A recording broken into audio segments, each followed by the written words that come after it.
오늘 이 말씀을 통해서 오늘 성찬식을 같이 하는데 성찬에 참여하는 내 마음이 이런 마음 되기를 원합니다 라고 또 새롭게 다짐하는 시간이 되기를 간절히 바랍니다.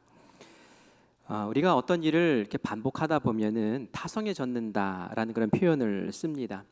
이전에는 신선했고 감동도 있었고, 그런데 어느 순간에 무덤덤해지고 형식적으로 되어지는 그런 경우들이 있죠. 그것을 매너리즘에 빠진다라는 그런 표현을 쓰기도 합니다. 그런데 신앙생활도 그럴 수 있죠. 예배가 이전처럼 감격해서 하나님하고 막 그냥 뜨거운 마음으로 이렇게 드리던 예배가 밋밋해지고 먹먹해지고, 또 기도도 이전에는 막 부르짖으며 기도했던 그 기도가 이제는 그냥 읊조리고 졸고 그런 기도로 변해버리기도 하고 말이죠. 그러면 안 되죠, 그죠?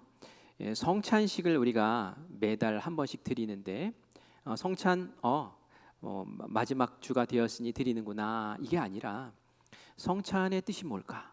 이 성찬을 왜 하는 걸까? 이 성만찬을 통해서 하나님 나에게 원하시는 그 마음은 뭘까라는 것을 오늘 다시 한번 새기면서 우리의 이 매너리즘에 빠지지 않도록 우리의 마음과 우리의 영혼을 다시 한번 각성하며 서는 그런 시간이 되기를 간절히 바랍니다. 성찬식을 하는 이유는 뭘까요?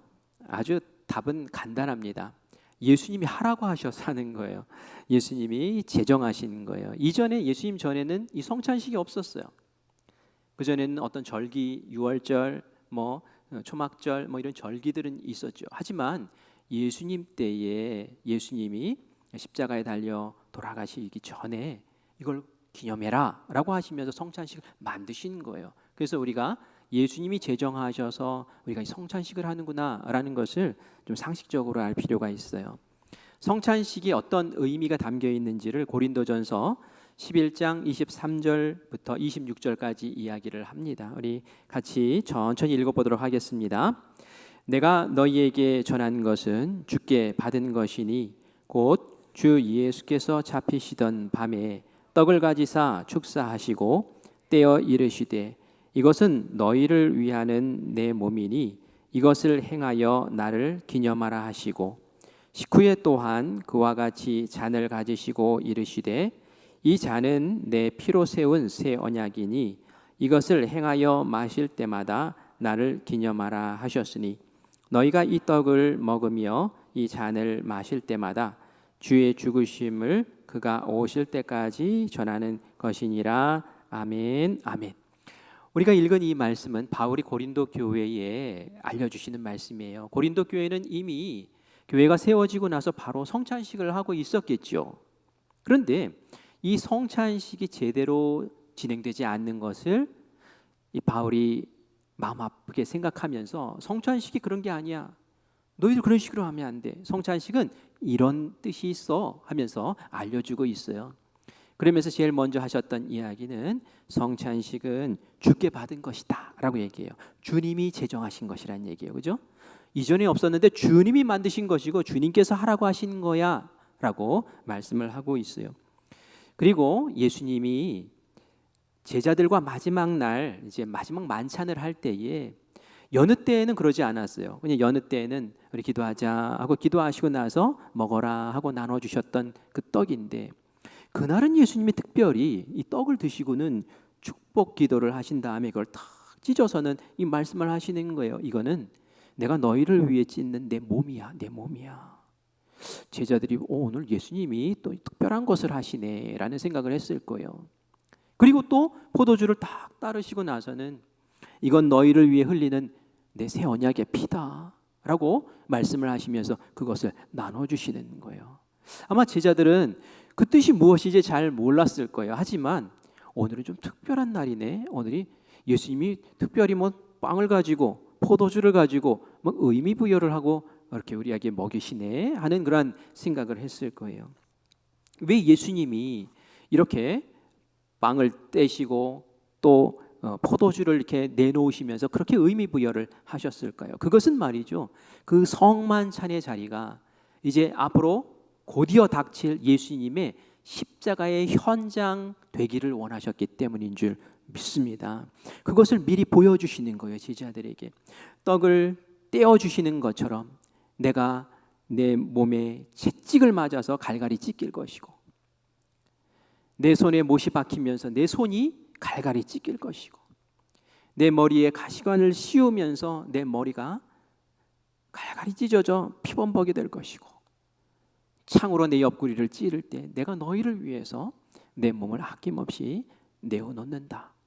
마치 이 떡을 내가 찢어서 너희에게 나눠주는 것처럼 내 몸을 너희에게 아낌없이 주련다 라는 그런 십자가에 당할 그런 예수님의 희생의 모습을 제자들에게 성만찬을 통해 알려주신 것이죠. 포도주도 마찬가지죠. 내가 십자가에서 아낌없이 너희들을 위해서 피를 흘린다. 너희 죄를 대속하기 위해서 내가 너희들의 죄값을 내가 대신 치르며 생명을 바친다. 이것을 너희가 먹으면서 그 십자가상에 나의 이 사랑의 마음과 이 헌신의 마음을 너희들이 꼭 기억하기를 바라고, 나의 이 죽음이 모든 사람에게 알려져서 그들도 똑같은 동일한 은혜를 누릴 수 있도록 너희들의 복음이 증인이 되어야 한다라는 것을 이 성만찬을 통해서 우리에게 알려주신 줄 믿습니다. 예수님의 제자들은 이 성만찬을 받고 이 십자가 사건을 경험하고 나서 그것이 너무 마음에 사무쳤어요. 그래. 그래서 교회를 세우고 교회를 개척할 때마다 성만찬을 꼭 할 수 있도록 그렇게 배려를 하고 그렇게 지도하며 이끌어 왔었죠. 예수님의 십자가 사건을 경험하지 못한 사람들조차도 이후에 그 성만찬을 하면서 마치 예수님의 그 십자가 현장에 가 있는 그런 마음을 느꼈을 거예요.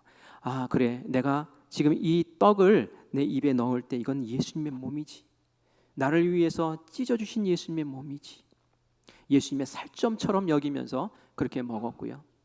포도주를 마시면서 그것은 예수님이 십자가의 보혈로 나를 아낌없이 사랑하시며 흘려주신 피야 라는 마음으로 그것을 먹을 때에 그런 마음이 들었을 거예요. 예수님, 제가 뭐라고 예수님 나를 위해서 이렇게 찢으시고 피 흘리시면서 죽으셔야 했습니까? 제가 뭔데요?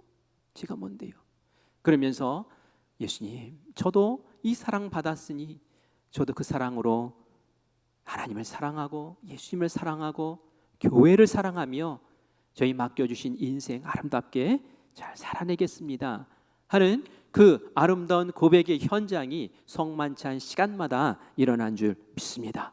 그런데 오늘 우리가 읽은 이 말씀이 고린도 교회에 보낸 말씀인데, 이 말씀을 전할 때의 고린도 교회의 형편이 엉망이었어요.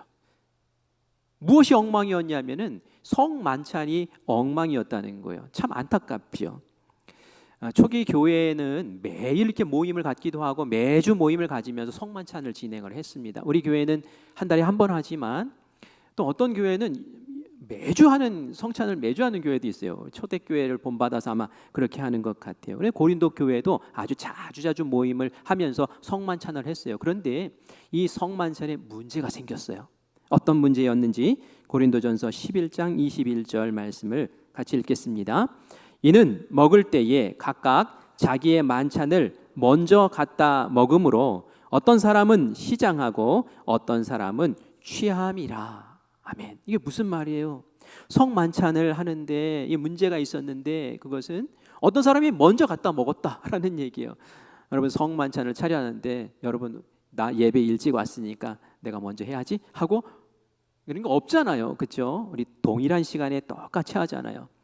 근데 이 당시 교회에서는 성만찬을 할 때에 그 앞서 애찬을 했어요. 먼저 음식을 풍성하게 차려놓고 식사를 한 후에 성만찬 예식을 따로 이렇게 진행을 했단 말이에요. 그런데 집에서 이렇게 모임을 갔는데 이제 가난한 성도의 집은 집이 작으니까 많은 사람들이 모일 수 없잖아요. 그러니까 좀 여유가 되고 부자인 집에 이렇게 모이게 됐어요. 그리고 음식을 준비할 때도 좀 형편이 여유로운 사람들이 우리가 헌신할게, 우리가 후원할게 해가지고 음식들을 준비했단 말이에요. 그런데 여기에 문제가 있었어요. 무슨 문제일까요? 우리가 음식 차렸으니까 우리가 먼저 먹어도 되지? 이런 마음이 있었던 거예요. 그래서 가난한 성도들은 땀 흘려서 막 현장에서 막 일하다가 헐레벌떡 그냥 그렇게 모임 있다고 해서 막 달려왔는데 와보니 뭐 벌써 다 먹고 어떤 사람들은 심지어는 막 취해가지고 널브러져 있는 거예요. 나는 배고파가지고 그렇게 끙끙거리면서 왔는데 찌꺼기만 남아있고 뭐 난 잔반 처리하라는 얘기야? 너무 속상하죠. 그렇다고 내가 후원을 한 것도 아니기 때문에 말도 못하고 그 형편을 생각해 보세요. 고린도 교회의 그 형편을. 바울이 이 소식을 듣고 너무 속상한 거예요. 그러면서 이 얘기를 합니다. 이 사람들아, 지금 성만찬이 자기 만찬이냐? 그거 아니잖아. 너희들 배 터지게 먹을 수 있잖아, 집에서. 너희들 얼마든지 집에서 포도주 마실 수 있잖아. 이 성만찬은 그런 게 아니야. 이 성만찬, 우리가 주님의 이름으로 모인 이 모임에서는 그렇게 하는 게 아니야 하면서 이야기했던 것이 바로 우리가 앞서 읽었던 그 말씀이에요. 성만찬은 이런 의미가 있는 거예요. 예수님 우리를 위해서 피 흘리시고 살 찢으면서 하나님과 우리 사이의 그 갈등의 관계, 어긋났던 관계를 다 봉해 주시고 연합시켜 주시고, 또 믿는 사람들이 한 예수님의 피와 살을 먹으면서 우리는 한 몸입니다 하면서 한 가족으로 똘똘 뭉칠 수 있게 해주는 것이 성만찬인데, 너희는 성만찬을 통해서 오히려 분열하고 갈등하고 찢어지고 마음 아파하고 속상해하고 이게 도대체 뭐니? 하면서 성만찬의 의미 다시 확인시켜주는 줄 믿습니다. 참 안타깝죠? 그래요. 그런데 말이죠, 이런 안타까운 모습이 고린도 교회의 모습만은 아니었어요. 예수님이 성만찬을 시작하셨다고 했잖아요. 이제 제자들과 마지막 저녁 식사를 하는 거예요. 그래서 성만찬을 다 진행을 하고 제자들도 저게 뭐냐 하면서 또 받아 먹고, 그리고 나서 예수님이 십자가에서 죽을 거다라는 얘기도 해 주셨어요. 그런데 이후에 제자들의 모습이 아주 가관입니다. 제자들이 어떻게 했을까요? 누가복음 22장에 보니까 곧이어 제자들이 누가 더 크냐 하면서 서로 싸우고 있었어요. 아니, 예수님은 기껏 서로 사랑하고 연합하고 우리 한 몸이고 그런 의미에서 성만찬 이야기를 하고 같이 나눠 먹고 그랬는데 누가 높아 그러면서 서로 높은 자리 차지하겠다고 다투고 있으니 예수님도 참 속상하셨겠다는 생각이 들어요. 예수님이 있었던 그 현장에서도 이런 일이 벌어졌다는 것은 사람이 사는 곳이면 이런 갈등, 다툼, 시기 이런 것들은 늘 있기 마련이라는 얘기를 하려고 하는 거예요. 여러분, 우리가 몸담고 있는 사회에서 갈등이 얼마나 많습니까? 그죠? 이런 얘기 저런 얘기하면 투닥투닥 뉴스에 다 그런 얘기들이 나오죠. 제가 지난 화요일에 삼척시청 기독교 선교회 초청을 받아서 설교를 하러 갔어요. 설교를 마치고 예배를 마치고 같이 간식을 나누는 시간이 됐어요. 그래서 이런저런 얘기를 하다가 제가 옆에 계신 분한테 물어봤어요. 우리 삼척시청은 평안하시죠? 일하는데 어려움 없으시죠? 하면서 물었어요. 그랬더니 처음에는 네, 습관적으로 네 하셨죠? 그러더니 아니요. 그런 얘기를 또 하는 거예요. 그러면서 무슨 얘기를 하느냐면은 정권이 바뀔 때마다 참 어떻게 몸을 두어야 될지 모르겠다고, 이 편 내 편 이런 것들이 있어서 그게 힘들어요 하는 얘기를 하고, 또 한 가지 얘기를 하는 게 뭐였냐면 쏟아지는 민원들 처리하는 게 너무 힘듭니다 이런 얘기를 하더라고요. 여러분, 민원이 뭐예요?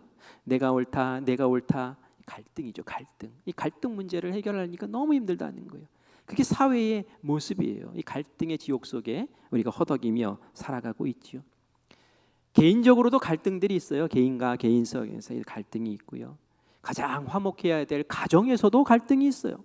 부모 자식 간에도 갈등이 있고 부부 사이에도 갈등이 있어요. 심지어는 내 안에도 갈등이 있죠. 그건 내적 갈등이라는 표현을 씁니다. 새벽 기도를 가야 돼. 어떻게 다 안식하는데 금요 성령 집회를 안식을 안 하네.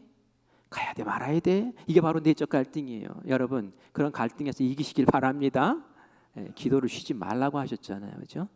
기도를 쉬면 다윗이 영적인 그런 나태함 속에서 범죄했던 것처럼 무너져요. 그래서 제가 올해는 금요 성령 집회 쉬지 맙시다. 계속 기도합시다. 그리고 이 성찬식도 한여름에 좀 쉬었어요. 성찬식도 그냥 합시다. 그렇게 이야기하고 이렇게 진행을 하고 있습니다. 여러분, 교회에도 갈등이 있는 거 아시죠? 우리가 사도행전 말씀을 지금 그 큐티를 하면서 지내고 있는데 안디옥 교회에도 어려움이 있었어요. 새롭게 지어지는 교회, 이방인 교회도 어려움이 있었어요. 유대인 교회와 이방인 교회가 갈등을 했어요. 왜냐하면은 이방인 교회, 유대인 기독교인들이 얘기를 하는 거예요. 너희들 그리스도의 복음만으로 구원받는다고 생각하는데 그거 아니야. 할례도 받아야 돼. 이렇게 하는 거예요. 할례도 받아야 돼. 율법도 지켜야 돼. 이러는 거예요. 아, 이거 아니잖아 하면서 서로 이제 갈등이 생기는 것을 보게 돼요. 교회 간에도 갈등이 있는 거예요. 심지어는 아주 탁월한 영적인 지도자들 사이에도 갈등이 생겨요. 얼마 전에 우리가 이제 사도행전 말씀에서 보았지만 그런 말씀이 있었죠. 바울과 바나바가 서로 갈등해서 막 크게 다투어서 그냥 헤어져 버려요. 아이, 무슨 일로 헤어진 겁니까? 마가 요한이라는 사람을 2차 선교 여행 때 데리고 갈 것이냐 말 것이냐 이거 가지고, 그죠? 바울은 절대로 못 데려가. 왜 못 데려갑니까? 1차 선교 여행 쫓아갔다가 배신하고 도망갔잖아. 그래서 우리가 얼마나 고생했니? 안 돼. 이 실패자를 데려갈 수 없어 라고 얘기하는 것이고, 바나바는 한 번 더 기회 줍시다. 사람 키워야 되잖아요 하면서 그렇게 서로 주장하다가 결국은 결별하고 따로따로 선교여행 떠나는 걸 봐요. 안디옥 교회 교인들이, 지도자들이 막 대판 싸우는 걸 보고 얼마나 난감했겠어요. 심지어는 이렇게 영적인 지도자들 사이에도 갈등이 있는 것이 우리의 현실이라는 거예요. 그래서 우리가 야, 갈등이 있네, 아, 이거 문제야, 우리 망했어, 이게 아니에요. 아, 사람이 있는 곳에는 갈등이 있는 거구나. 그런데 이것을 어떻게 잘 극복하고 처리해 나갈까? 이런 지혜를 얻는 것이 우리에게 지금 필요한 일인 줄 믿습니다.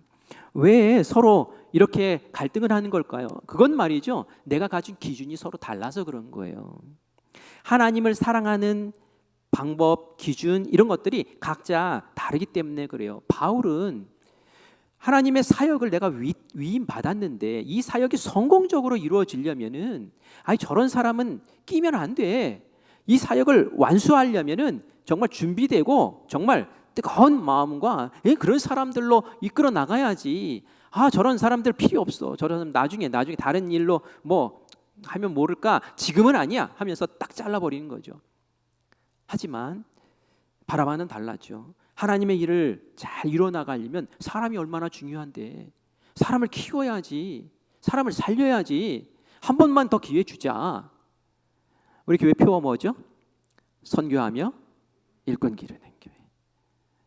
바울은 선교해야지 이런 거고요, 바나바는 일꾼 길러야지 이런 거예요.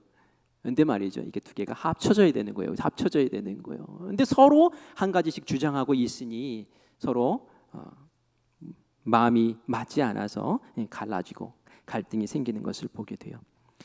지난 주일에 제가 좋은 교회가 어떤 교회입니까? 라고 물으면서, 이름이 좋으면 좋은 교회입니까? 교인이 많으면 좋은 교회입니까? 시설이 좋으면 좋은 교회입니까? 하면서 제가 이야기를 하다가, 진짜 좋은 교회는 성경 안에 그 정신을 두고 가야 할 방향을 설정하고 그것을 목숨 걸고 지켜나가는 교회가 진짜 좋은 교회입니다 라고 말씀을 드렸어요. 그리고 제가 강조했던 것은, 예수님이 우리에게 주신 많은 명령들이 있지만 지상 명령, 아주 최고의 명령 중에 가장 위대하고 고귀한 명령, 땅끝까지 이르러 복음 전하는 교회가 정말 하나님께서 기뻐하시고 우리도 좋은 교회다라고 말할 수 있는 정말 중요한 기준입니다라고 이야기하면서, 드림센터 우리가 하나님께 이렇게 봉헌했는데 그 센터가 선교의 전초기지가 되게 우리 같이 협력하고 애쓰자고 이렇게 말씀을 전했죠. 그런데 말이죠, 아주 피부에 와닿는 좋은 교회에 대한 이야기를 제가 들었어요. 여러분, 영락교회라고 들어보셨나요? 서울에 있는 영락교회, 그 교회의 역사가 오래됩니다.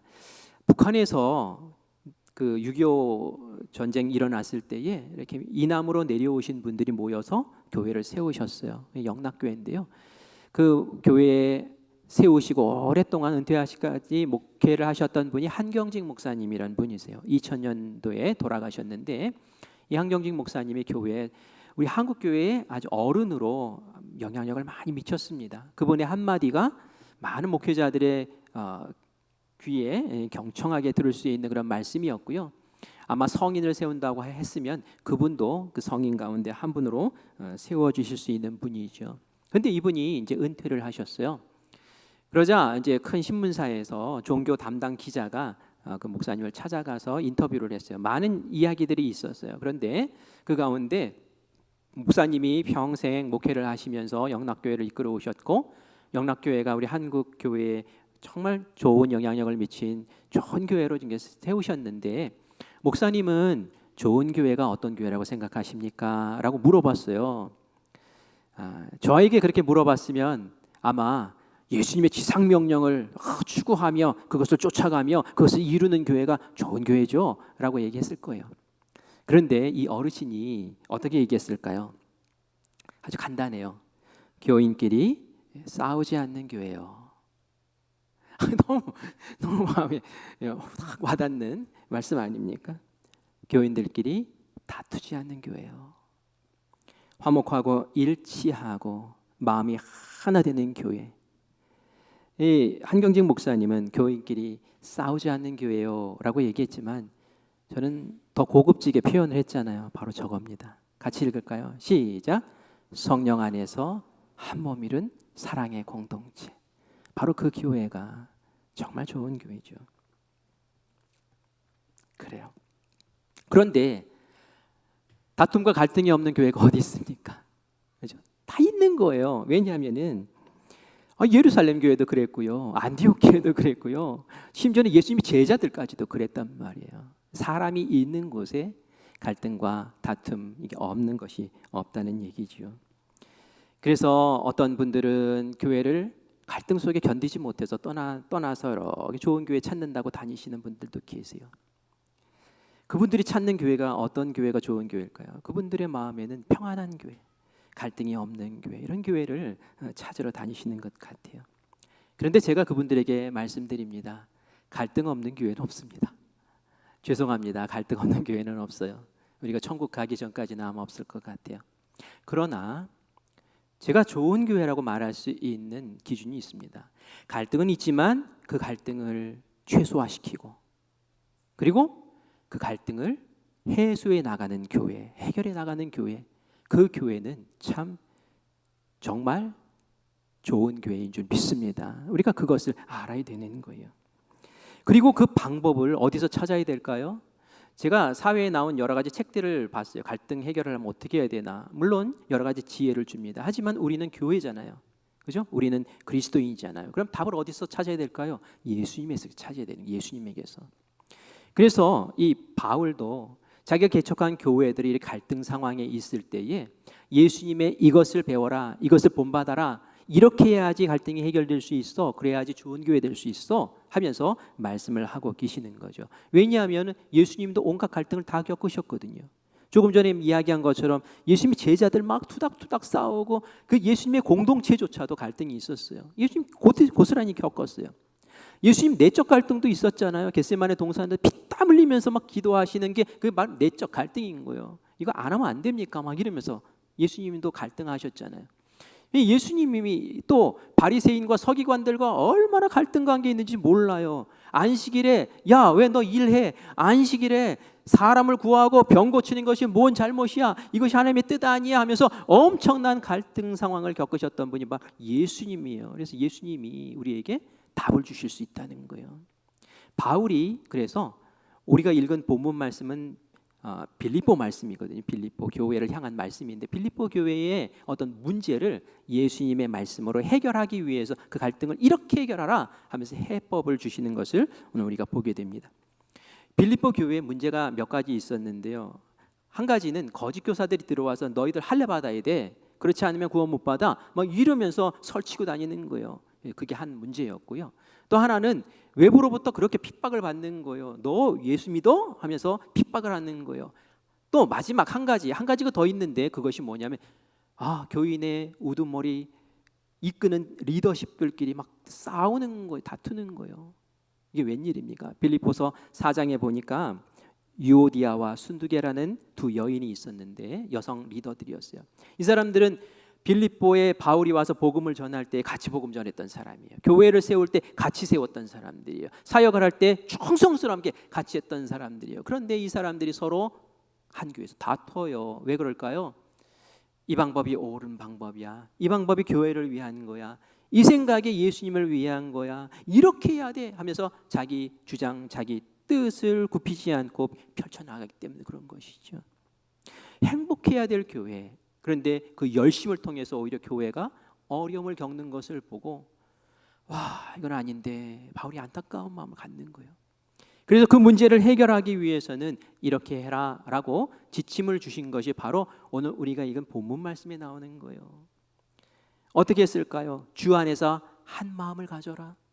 그런데 주 안에서 한 마음 갖는다는 게 도대체 뭘까요? 그것은 말이죠, 이 사람도 주님의 마음, 이 사람도 주님의 마음을 가지면 똑같은 마음 아닙니까? 그러니까 하나 될 수 있다는 거예요. 그런데 그 주님의 마음, 똑같이 가져야 될 그 주님의 마음은 다른 마음이 아니라 주님의 이 마음을 본받아라 하면서 말씀하신 것, 그것이 바로 죽어라라는 거예요. 예수님처럼 죽어라라는 거예요. 네가 하나님을 위해서 한다고 주장하고 기준을 잡고 상식적으로 이야기하고 하는 그 모든 것들, 그것이 갈등을 일으키고 교회를 어렵게 만든다면 그건 문제야, 문제. 죽여라, 죽여라 라고 그렇게 얘기를 하는 거죠.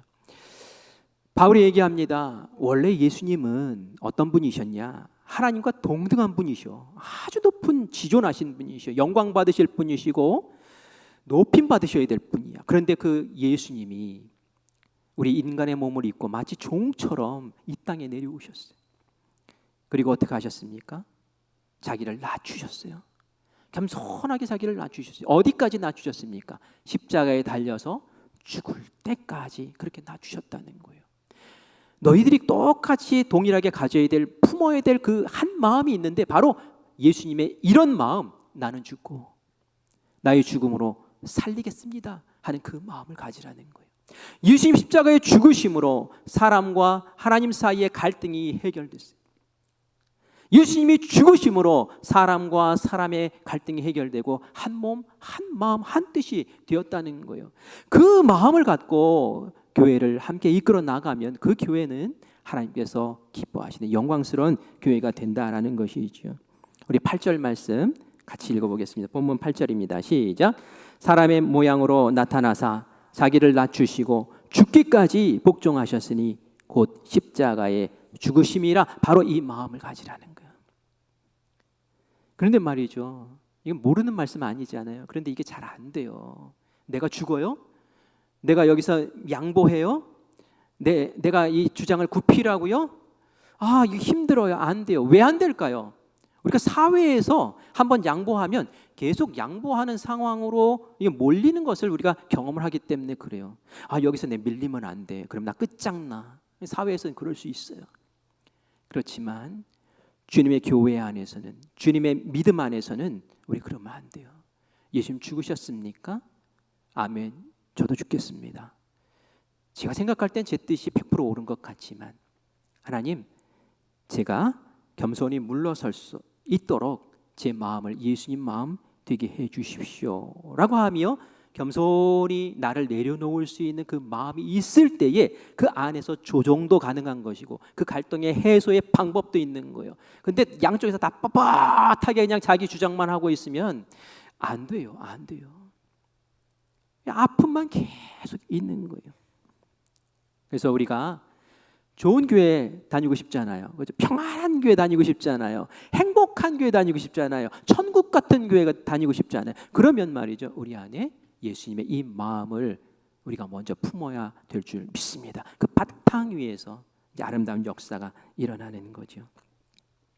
바울이 권면하는데 우리 경청합시다. 저는 이 말씀이 새롭게 다가왔어요. 빌립보서 2장 13절과 14절 말씀입니다. 같이 읽습니다. 시작.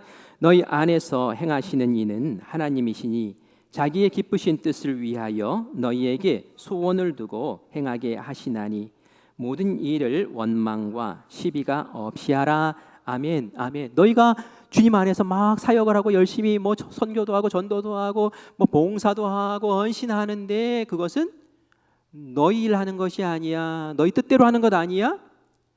하나님이 기뻐하시는 일이 뭘까? 그것을 생각하며 그것이 나의 소원이 되어서, 하나님 기뻐하시는 것이 소원이 되어서 너희들이 그렇게 헌신하고 사역하는 거야.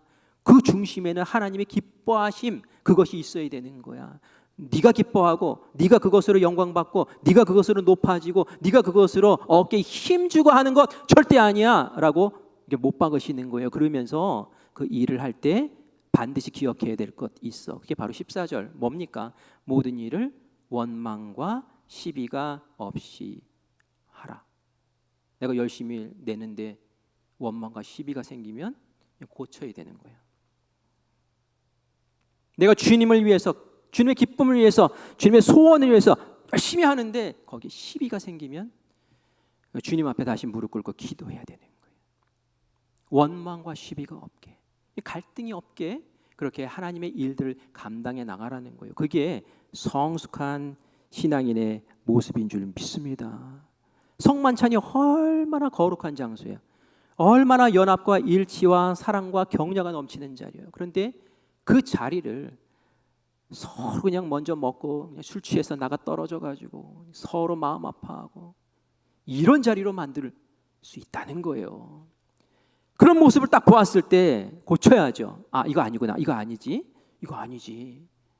하나님의 정신이 뭔가, 하나님의 마음이 뭔가, 내가 즐겁기 위해서 하는 성찬이 아니라 하나님 나에게 부어주신 은혜를 묵상하고 다시 살려내는 그 자리가 될 수 있도록, 그래서 그 자리가 영광의 자리, 연합의 자리, 일치의 자리가 될 수 있도록 그렇게 하기 위해서는 주님, 나는 죽고 주님으로 이 교회를 살리시옵소서 하는 마음이 바탕에 딱 깔려 있어야 되는 줄 믿습니다. 그렇게 될 때에 다른 사람의 말도 경청이 되고요, 다른 사람의 상황도 이해가 되고요, 그러면 말이죠, 마음이 넓어져요. 여러분, 검사가 보자기 들고 다니는 거 여러분 보셨습니까? 법정 드라마 보면 검사가 법정에 들어갈 때 보자기에도 뭘 싸가지고 들어가더라고요. 물론 가방 들고 들어가시는 분도 계세요. 왜 보자기를 싸가지고 들고 가나, 촌스럽게 폼도 안 나게 저렇게 하나 싶어요. 그런데 말이죠, 이 보자기가 너무 중요하대요. 왜냐하면은 공소장도 쓰고 또 증거 자료도 모으고 해가지고 그냥 막 이렇게 모으는데 가방에다 넣으려면 규격도 막 다르기도 하고 그래서 이렇게 넣기가 참 어렵대요. 그런데 말이죠, 보자기는 어떻습니까? 딱 펼쳐놓고 그냥 막 해가지고 딱 쌓아놓으면 꾹 묶으면 이 부피가 어떤, 모양이 어떤, 규격이 어떤 상관없다는 거야. 뜩 들고 그냥 들어가면은 된다는 거예요. 얼마나 편해요? 갑자기 제가 왜 보자기 얘기할까요? 우리가 말이죠, 내가 가진 기준이 너무 선명하면 가방과 같이 될 수 있어요. 내 기준과 내 규격에 맞지 않으면 짜증이 나고 왜 이대로 안 해? 라고 말할 수 있고요. 나한테 좀 맞춰. 너 그거 틀린 거야. 이렇게 이야기하면은 어려움이 있는 거예요. 근데 보자기 같은 마음 어떻습니까? 아이 괜찮아. 아이 그것도 맞아. 아이 그래. 그렇게 해야지. 싸매고 뭉치고 이게 말이죠, 그렇게 돼야 된다는 거예요. 바울과 바나바가 엄청 싸웠잖아요. 그런데 나중에 바울이 보면은 바뀌어요. 저는 절대로 안 바뀔 사람이 바울이라고 생각했는데 바울이 바뀌어요. 어떻게 바뀝니까? 바울이 나중에 감옥에 갇혀서 내 인생이 얼마나 남지 않았구나, 이제 곧 순교하겠구나라는 생각이 들 때였어요. 디모데, 자기 사랑하는 제자에게 편지를 보냅니다. 디모데 후서를 보낸 거예요. 편지를 썼어요. 그러면서 이것저것 필요한 것들을 얘기해요. 내가 추우니까 외투도 좀 갖고 오고 또 책도 좀 가지고 오고, 그러면서 한 가지 덧붙여서 했던 게 마가 요한, 걔도 좀 데리고 와. 나 죽기 전에 마가 요한을 꼭 봤으면 좋겠어. 마가 요한이 얼마나 나에게 필요한 사람인지 몰라. 내가 마가 요한을 본다면 내가 너무 힘이 되겠어 라고 그렇게 디모데에게 이야기를 합니다. 왜 이렇게 바뀐 거죠? 바울이 바뀐 거예요. 처음에는 일 이러던 사람이 아, 이게 전부가 아니구나, 보자기 같은 마음이 된 거예요. 그래, 선교하며 일꾼을 키워야지, 그런 마음이 된 거예요. 이 마가 요한이 바나바에게서 기회를 한 번 더 얻고 나서 회심하고 그리고 나서 충성된 일꾼이 돼서 마가복음도 썼잖아요. 바로 이런 일이 있는 겁니다. 우리가 내치면 안 되는 거예요. 다 끌어안고 그리고 함께 그 아름다운 길을 걷는 역사가 있는 교회야말로 아름다운 교회, 좋은 교회인 줄 믿습니다. 안디옥 교회가 그런 교회였던 거예요. 여러분, 예수님의 제자들 어땠어요? 성찬식 같이 하고 나서 다 자기들끼리 막 엄청 싸웠다 그랬잖아요. 누가 높으냐라고 했잖아요. 그런데 이 사람들이 어떻게 변했습니까? 성찬식을 날마다 하면서 예수님의 십자가 은혜를 생각하고 성령 충만하니까 어때요? 누가 높으냐가 아니에요. 누가 먼저 죽으러 갈까? 앞다투어 순교의 자리로 간 줄 믿습니다. 그렇게 달라지는 거예요. 우리 교회가 정말 좋은 교회 되고 싶으면 어떻게 해야 됩니까? 예수님의 이 마음을 본받기를 원합니다. 나는 죽고 주님은 삽니다. 나는 죽고 교회는 삽니다. 나는 죽고 나의 가정은 삽니다. 이렇게 할 때에 우리 안에 주시는 아름다운 역사가 일어날 것이고 그게 바로 우리가 진행하는 성만찬의 또 다른 깊은 의미인 줄 믿습니다.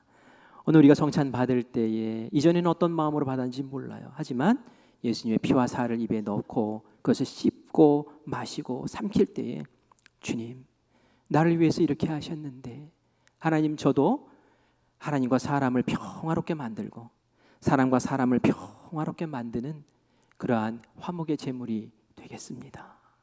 이런 마음으로 참여하시기를 바라요. 그런 거 자신이 없으면 성만찬에 참여할 자격이 없는 거예요. 예수님이 그거 하라고 성만찬을 만드셨는데 우리 그런 마음으로 주님 앞에 나아가는 복된 우리 성도님들 되시기를 간절히 축원합니다. 아멘.